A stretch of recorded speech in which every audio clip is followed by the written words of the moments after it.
नमस्कार मित्रों, राम राम। काम न धंधा क्या करे बंदा, काम न धंधा क्या करे बंदा। बहुत से ऐसे मेरे मित्र आते हैं जो हमेशा यही रोना रोते हैं कि मैं बेकार हूँ, बेरोजगार हूँ। मित्रों, यह बेरोजगारी शब्द एक राजनीतिक शब्द है।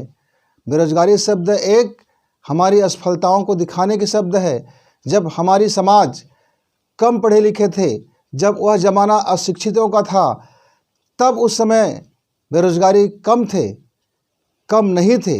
सिर्फ सोच और दिशा का परिवर्तन है। आपके पास इतने काम हैं कि आप जीवन भर उस काम को करते करते थक जाओगे और अपने जैसे कई नौजवानों को भी काम दे सकते हो।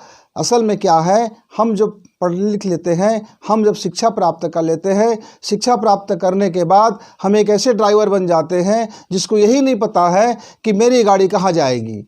ड्राइवर तो बन गए, लाइसेंस तो मिल गया, ड्राइवर तो बन गए, लाइसेंस तो मिल गया, लेकिन अपनी गाड़ी किस दिशा में जाना है, किस स्पीड में दौड़ना है, अपनी गाड़ी में फ्यूल है कि नहीं है, अपनी गाड़ी की क्या क्षमता है, अपनी गाड़ी की क्या दक्षता है, अपने इस जीवन के महत्वपूर्ण चीज़ को आपने बिल्कुल दरकिनार कर दिया। एक भी उस पर अध्ययन नहीं किए, कोई स्वाध्याय नहीं किया, उस दिशा में कोई काम नहीं करने के कारण आप एक राजनीतिक शिकार बन जाते हो और कहते हो कि मैं बेरोजगार हूँ। बेरोजगार मित्रों, यहाँ सबसे बड़े फेलियर लोगों का निशानी है।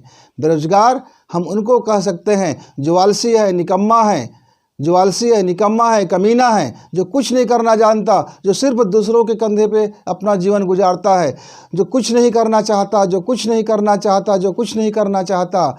ऐसे निकम्मे लोगों को हम बेरोजगार कह सकते हैं। यदि आप में जरा भी कुवत है, यदि आप पढ़े लिखे युवक है, यदि आप कुछ प्रतियोगी परीक्षाओं में बैठ सकते हैं, तो यह रोना बंद कीजिए कि आज के ज़माना में बिना रिश्वत का कुछ नहीं होता।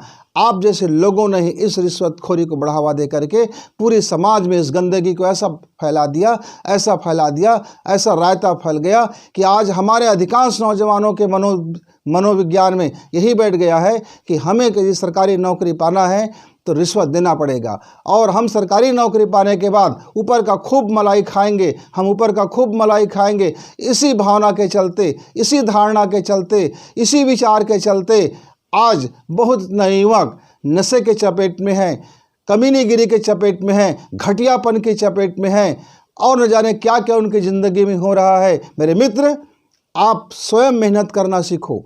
आप प्रतियोगी परीक्षाओं के लिए अपने को तैयार कीजिए। आप अपने सामर्थ्य के अनुसार से कोई न कोई काम कर सकते हैं। आपके पास ऐसी ईश्वर का दिया हुआ अद्भुत वरदान है, आपके पास ऐसी ताकत है, आपके पास ऐसी योजनाएं हो सकता है जो आपके जीवन को आर्थिक स्थिति में बुलंदियों तक पहुंचा सकता है। सिर्फ आर्थिक स्थिति की समस्या को आप यदि रोना रो के बैठे रहोगे, रोते रहोगे, भीख मांगते रहोगे, रोते रहोगे, भीख मांगते रहोगे, कोसते रहोगे, इससे भला होने वाला नहीं है। लोग आपको फिर कहेंगे काम न धंधा इधर उधर बैठे बंदा, काम न धंधा इधर उधर बैठे बंदा। और यह सबसे बड़ी गाली है नवयुवक के लिए। यदि कोई कहता है मेरा बेटा खाली है, यदि कोई कहता है मेरा भाई खाली बेकार बैठा है, यदि कोई कहता है कि मैं खाली बेकार बैठा हूँ, मैं खाली बेकार बैठा हूँ, तो बेकार के यहाँ इस संसार में कहीं कोई जगह नहीं है। आप कामगार बनिए, काम वाला बनिए, काम आपकी प्रवृत्ति होनी चाहिए, आपके काम में इतनी व्यवस्था होनी चाहिए, इतनी आप अपने आप को काम का इतना आप अपने काम चयन कर लीजिए कि काम छोटा बड़ा आप मत देखिए। आप कितना पढ़े लिखे हैं इससे अब कोई मतलब नहीं है, आप कितने शानदार आपके पास डिग्री है इसका भी कोई मतलब अब नहीं है। आपका जीवन के असली पड़ाव में ये हमारी डिग्रियां सिर्फ हमको ये याद दिलाती है कि हम कितना और मेहनत कर सकते हैं, और हम कितना अपने आप को ऊंचा उठा सकते हैं, और हम कितना अपने आप को बेस्ट कर सकते हैं। तो इन डिग्रियों को ध्यान दीजिए और अपने को बेस्ट करने के लिए अपनी दिशा तय कर लीजिए। आपकी दिशा तय कैसे होगी? आपकी दिशा तय होगी आपकी काबिलियत पर। आप अपनी पात्रता को परखिए, आप किस योग्य हैं, आपकी वास्तविक योग्यता क्या है, आप कौन सी प्रतियोगी परीक्षा में आप अपने को बेस्ट कर सकते हैं। आप उस दिशा को चयन करके अपनी तैयारी कीजिए।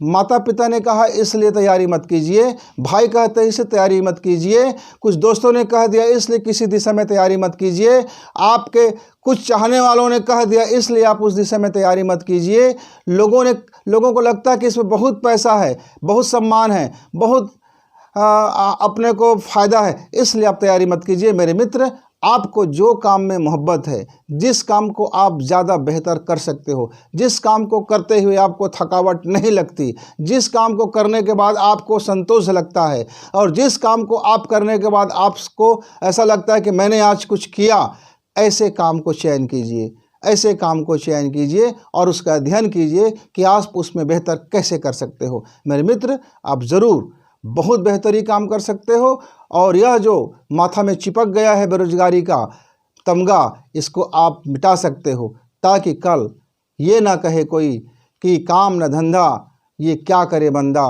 काम न धंधा ये क्या करे बंदा। इस आपको लेवल को हटाना है, मेहनत करना है और जब मेहनत करोगे तो आपको जो फ़ायदा होगा, आत्मसंतोष होगा, आर्थिक प्रगति होगा, सभी लोग फिर आपको भी नमस्ते कहेंगे, आपको भी नमस्ते कहेंगे। तो मेरे मित्र, नमस्कार। इस वीडियो को लाइक करें, सब्सक्राइब करें, शेयर करें, बेल की घंटी दबाएं।